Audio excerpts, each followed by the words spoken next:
திரைக்குறள் நேயர்களுக்கு அன்பு வணக்கம். ஆன்லைன் சூதாட்ட செயலிகளை கட்டுப்படுத்தும் விதமாக மத்திய அரசாங்கம் அதுவும் மத்திய நுகர்வோர் அமைச்சகம் ஒரு அதிரடி உத்தரவு பிறப்பிச்சிருக்காங்க. அதன் பேர்ல திரைப்பிரபலங்கள் உட்பட 29 நபர் மேல வழக்கு தொடுத்து அவங்கள விசாரிக்கிறதுக்கு இப்ப உத்தரவிட்டு இருக்காங்க. என்ன விஷயம், எதனால இப்படிப்பட்ட உத்தரவு பிறப்பிச்சாங்க அப்படிங்கிறத வீடியோக்குள்ளால போய் பார்ப்போம் வாங்க.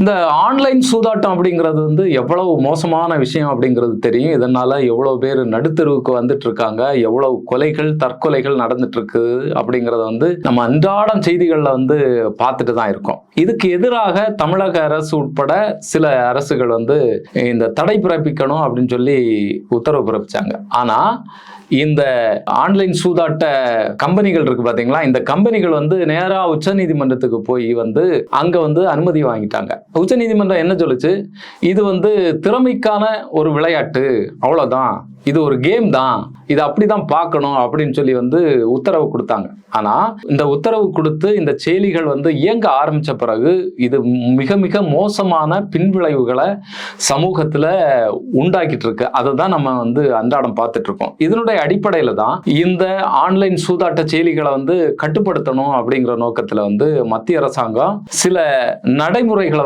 கொண்டு வரணும் அப்படின்னு சொல்லிச்சு. அதுல தான் கழிஞ்ச வருஷம் பாத்தீங்கன்னு சொன்னா இதற்கான விளம்பரங்களை குறைக்கணும், விளம்பரம் பண்ணக்கூடாது அப்படின்னு சொல்லி உத்தரவு பிறப்பிச்சாங்க. ஆனா அந்த உத்தரவையும் மீறி கழிஞ்ச மார்ச் மாதத்திலிருந்து விளம்பரங்கள் வெளியிடப்பட்டதாக சொல்றாங்க. அதனுடைய அடிப்படையில தான் இந்த ஆன்லைன் சூதாட்ட நிறுவனங்களுக்கு ஆதரவு அளிக்கக்கூடிய, அது நேரடியாக இருந்தாலும் சரி மறைமுகமாக இருந்தாலும் சரி, ஆதரவு அளிக்கக்கூடிய நபர்களை விசாரிக்கணும் அப்படிங்கிற பேர்ல தான் நடிகர் பிரகாஷ் ராஜ், விஜய் தேவரகொண்டா, ராணா, அது மாதிரி சில நடிகைகள், அது மாதிரி 2 யூடியூபர்கள் அவங்க மீது இப்ப வழக்கு தொடுத்து அவங்களுக்கு சம்மன் வழங்க போறாங்க. சம்மன் வழங்கி அவங்கள விசாரிக்க போறதாக தகவல்கள் வெளியாயிட்டு இருக்கு. நீங்க சூதாட்டம் பாத்தீங்களா, இப்ப நம்ம ஊர்கள்ல எல்லாம் பாத்தீங்கன்னா இந்த காசு வச்சு விளையாடுறது இந்த மாதிரியா பண்ணிட்டு இருக்கும்போது போலீஸ்காரங்க ஏதாவது வந்தாச்சுன்னு சொன்னா அப்படியே தூக்கிட்டு போயிடுவாங்க. அது நமக்கு தெரியும், விரட்டி விடுவாங்க, அதெல்லாம் தெரியும். ஆனா ஆன்லைன்ல இது ரொம்ப சர்வசாதாரணமாக நடந்துட்டு இருக்கு இந்த குற்றச்செயல்கள் எல்லாமே. இந்த வல்லுநர்கள் இதை பத்தி பேசும்போது என்ன சொல்றாங்கன்னா, இது ஒரு மது போதை மாதிரி மெதுவாக நம்ம மண்டைக்குள்ளால ஊற்றக்கூடிய ஒரு வேலையை செய்யறாங்க. இதன் மூலமாக நமக்கு இதுக்கு அடிப்படையாக இருக்கிறது என்னன்னு பாத்தீங்கன்னா, இப்ப நம்ம விளம்பரங்கள் பார்க்கிறோம். விளம்பரத்துல எந்த மாதிரியான விளம்பரங்கள் போடப்படுது, நான் மெக்கானிக்கா இருந்தேன், இவ்வளவு ரூபா தான் சம்பாதிச்சிட்டு இருந்தேன், நான் ஆன்லைன் ரம்மி விளையாடுறதன் மூலமாக இன்னைக்கு கோடீஸ்வரன் ஆயிட்டேன் அப்படிங்கிற மாதிரி போடுறாங்க.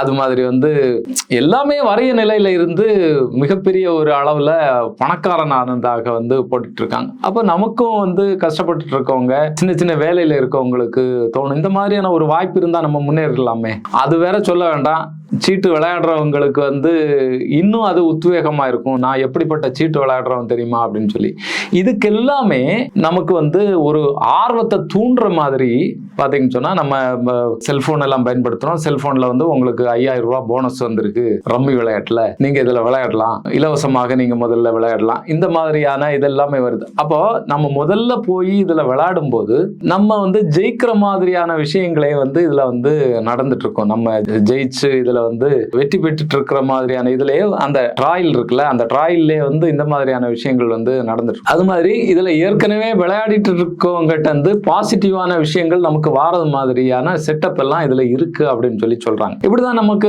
என்னன்னா, முதல்ல போய் விளையாட ஆரம்பிக்கிறோம். முதல்ல ஜெயிப்பாங்களா இருக்கும், முதல்ல கொஞ்சம் கொஞ்சமா ஜெயிப்பாங்களா இருக்கும். இன்னொன்னு இதுல இது இந்த ஆன்லைன் கேமிங் இல்லைன்னா ஆன்லைன் ரம்மி இந்த மாதிரியான விளையாட்டுகள் பாத்தீங்கன்னு சொன்னா பொதுவாகவே மனிதர்கள்ட்ட நம்ம விளையாடுறது இல்லை. மனிதர்களும் விளையாடுவாங்க, ஆனா இயந்திரம் ஒரு கம்ப்யூட்டர் தான் நம்ம விளையாடுறோம். இது முதல்ல என்ன பண்ணணும்னா, நம்ம உள்ள போன உடனே நம்மளுடைய விளையாட்டுகளை எல்லாம் பார்த்துட்டு நம்மளை வாட்ச் பண்ணி நம்மளுடைய இயல்புகள், நம்மளுடைய திறமை என்ன, நம்ம எப்படி எப்படி விளையாடுறோம் அப்படிங்கிற மாதிரியான விஷயங்களை எல்லாம் ஃபீட் பண்ணிட்டு அதுக்கேற்ற மாதிரியான கேம் எல்லாம் தான் நமக்கு தந்துட்டு இருக்கும். ஒருவேளை நமக்கு தொடர்ந்து தோல்விகளே வந்துட்டு இருக்கும். டக்குன்னு மிகப்பெரிய ஒரு வெற்றி வரும். ஒரு 50,000 ரூபா, 25,000 ரூபா, 10,000 ரூபா ஜெயிக்கிற மாதிரி வந்துடும். அப்ப நம்மளுடைய ஆசை என்னன்னா இன்னும் தூண்டும். நான் இப்போ கரெக்டா விளையாடி இருக்கேன், அடுத்த முறை இன்னும் சூப்பரா விளையாடி வந்து நம்ம எடுத்துடலாம். இப்படியே கொஞ்சம் கொஞ்சமா இந்த விளையாட்டு விளையாடுறவங்களை உள்ளால கொண்டு போய் இதுக்கு அடிமையாகி ஒரு நாள் 2 நாள் தோப்பாங்க.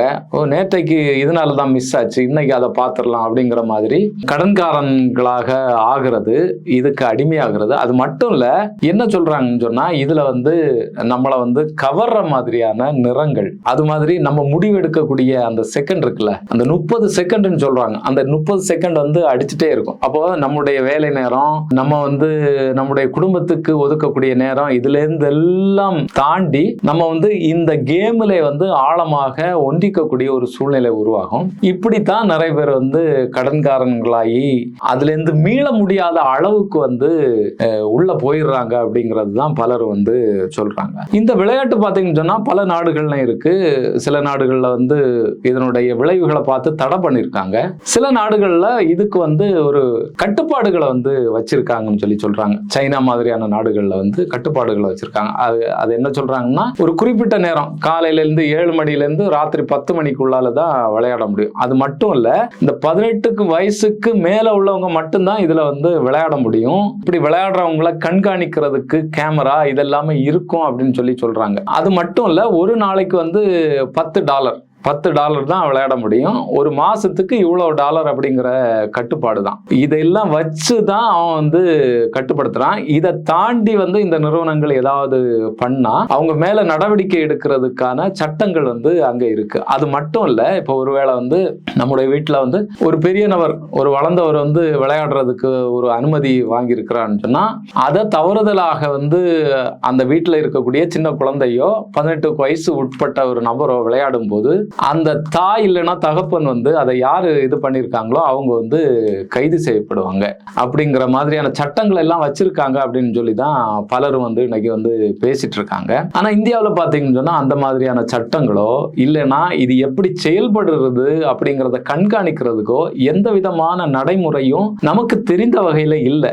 நமக்கு வந்து இப்படி ஒரு நபர் இறந்து போனாரு, தற்கொலை பண்ணிட்டாரு, பிள்ளைய கொன்னுட்டாரு, மனைவியும் பிள்ளையும் சேர்ந்து வந்து ட்ரெயின்ல குதிச்சு செத்துட்டாங்க, இப்படி எல்லாம் தகவல்கள் வருது. ஆன்லைன் ரம்மி காரணம். சமீபத்துல கூட ஒரு பேங்க்ல நல்ல நிலைமையில வேலை பார்க்கக்கூடிய ஒரு நபர் வந்து மனைவியோட சேர்ந்து ஒரு கொள்ளையில ஈடுபட்டதாக வந்து செய்திகள் வந்து நம்ம பார்த்தோம். அப்ப இதுக்கு எல்லாமே காரணம் வந்து இந்த மாதிரியான கேமிங், இந்த மாதிரியான சூதாட்டம் விளையாடுறது மூலமாகத்தான் இந்த சமூகத்துல வந்து மிகப்பெரிய சிக்கல்களும் பிரச்சனை. ஏன்னா இது வந்து தனி மனித ஒழுக்கம் சார்ந்த விஷயம் மட்டும் இல்லாம இது ஒரு சமூக பிரச்சனையாக வந்து மாறிட்டு இருக்கு. எப்படி நமக்கு வந்து குடி வந்து ஒரு சமூக பிரச்சனையாக, மோசமான பிரச்சனையாக இன்னைக்கு இருக்குதோ அதை விட மிக மிக மிக மோசமான ஒரு பிரச்சனையாக மாறிட்டு இருக்கு. இதை கண்காணிக்கிறதுக்கு எந்த அமைப்புகளும் வந்து இந்தியாவில் இல்லைன்னா இது வந்து கண்டுக்காம விடப்படுது. இந்த ஆன்லைன் ரம்மி மட்டும் கிடையாது, இது மாதிரி ஏகப்பட்ட கேம்கள், விளையாட்டு கேம்கள் இதெல்லாமே இருக்கு. ஆனா இந்த ஆன்லைன் சூதாட்டம் மாதிரியான விஷயம் வந்து மிக மிக கொடுமையானது. பல குடும்பங்களை வந்து நாசமாக்கி இருக்கு அப்படின்னு சொல்றதுல வந்து இது இல்லை. இப்போ இந்த சூதாட்ட கேம்களை வந்து விளம்பரப்படுத்துறதுல நம்முடைய நடிகர்கள் வந்து ஈடுபட்டு இருக்காங்க. நடிகர்கள் எப்பவுமே பிரபலமானவங்க தான். இப்போ அவங்க சொல்லும் போது ஈர்க்கப்பட்டு உள்ளார வரக்கூடிய ஒரு சூழல் வந்து நிச்சயமாக இருக்கு. துவக்கத்துல நம்முடைய தமிழ் நடிகர் சரத்குமார் கூட இந்த விளம்பரங்களை ஈடுபட்டாரு. அதுக்கப்புறமாக வந்து அவர் வந்து இதுல ஈடுபடலை அப்படின்னு சொல்லி சொல்றாங்க. நடிகர் பிரகாஷ் ராஜ் வந்து இதுல ஈடுபட்டாரு. அது மாதிரி ராணா, விஜய் தேவரகொண்டா, அது மாதிரி சில நடிகைகள், இப்படி பலரும் வந்து இதை வந்து விளம்பரப்படுத்துறதுல வந்து தங்களை வந்து ஈடுபடுத்துறாங்க. அப்போ இது எல்லாமே மக்கள் மத்தியில, ரசிகர்கள் மத்தியில ஒரு ஆர்வத்தை தூண்டுங்கிறது வந்து உண்மை. இதுல வந்து எந்த விதமான மாற்றம் இல்லை. இந்த நேரத்துல தான் நான் ஏற்கனவே சொன்ன மாதிரி இந்த ஆன்லைன் சூதாட்டத்தை வந்து கட்டுப்படுத்தணும். இது மிக மோசமாக போகுது, இதனுடைய விளைவுகள் அதிபயங்கரமாகவும் மோசமாக இருக்கு அப்படின்னு சொல்லி மத்திய அரசாங்கம் சில கட்டுப்பாடுகளை வந்து கொண்டு வராங்க. ஆனாலுமே இந்த நிறுவனங்கள் என்ன பண்ணுதுன்னு சொன்னா மறுபடியும் இந்த விளம்பரங்களை இல்லைன்னா இந்த நடிகர்களை வச்சு எடுக்கப்பட்ட விளம்பரங்களை திருப்பி போடுது. இதுல தான் வந்து மத்திய நுகர்வோர் அமைச்சகம் வந்து கடுமையான உத்தரவு வந்து இப்ப பிறப்பிச்சிருக்காங்க. அது ஏற்கனவே சொன்ன மாதிரி 29 நடிகர்கள் உட்பட யூடியூபர்கள் சேர்த்து 29 மேல வழக்கு போட்டு அவங்கள வந்து விசாரிக்க போறாங்க. இதனுடைய அடுத்த கட்டம் எப்படி போகும், என்ன ஆகும் அப்படிங்கிறது நமக்கு தெரியல.